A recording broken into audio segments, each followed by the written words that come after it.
திராவிட முன்னேற்ற கழகத்தில் இருக்கக்கூடியவர்கள் அயோக்கியர்கள்தான் என்பது நாம் அனைவரும் அறிவோம். தற்பொழுது முதல்வர் மு.க.ஸ்டாலின் அவர்கள் பதவி பறிக்கக்கூடிய வகையில் அந்த கழக உறுப்பினர்களும் கழக அமைச்சர்களுமே செய்த தவறின் காரணமாக முதல்வர் பதவியிலிருந்து ஸ்டாலின் அவர்களை நீக்குவதற்கு 164 சட்டத்தை ஆளுநர் அமல்படுத்த தற்பொழுது அமலாக்கத்துறை அதிகாரிகளிடம் இருந்து ஆவணங்களை பெற்றுள்ளார். கடந்த சில நாட்களுக்கு முன்பாக தமிழகத்தில் அமலாக்கத்துறை அதிகாரிகள் தமிழ்நாடு டாஸ்மாக் தலைமை அலுவலகத்தில் சோதனைகளை நடத்தி சுமார் 1000 கோடி ஊழல் நடைபெற்றிருப்பதாக அதிகாரப்பூர்வமான அறிவிப்பை வெளியிட்டார்கள்.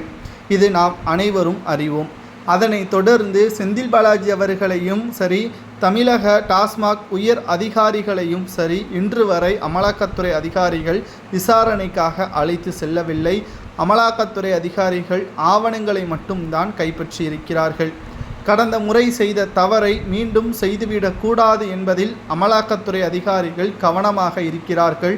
தற்பொழுது இன்னும் ஓராண்டு திமுகவின் ஆட்சி இருக்கக்கூடிய நிலையில் ஆட்சியை கலைப்பதற்குத்தான் அமலாக்கத்துறை அதிகாரிகள் அனைத்து ஆவணங்களையும் துல்லியமாக நீதிமன்றத்தில் சமர்ப்பித்தால் அனைத்து ஆவணங்களும் திமுகவின் அரசிற்கு எதிராக இருக்க வேண்டும் என்பதற்காக மட்டும்தான் தற்பொழுது வரை ஆவணங்களை சேகரிக்கும் முயற்சியில் ஈடுபட்டு வருகிறார்கள்.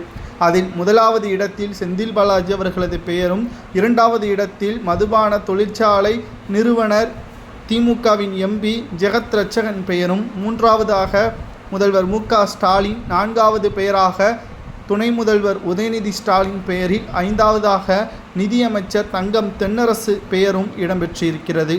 இவர்கள் அனைவரது கைதையும் உறுதி செய்யும் விதமாகத்தான் 164 சட்டத்தை தமிழகத்தில் அமலுக்கு கொண்டு வர வேண்டும் என்பதற்காக மட்டும்தான் தற்பொழுது வரை அமலாக்கத்துறை அதிகாரிகள் காத்து கொண்டிருக்கிறார்கள்.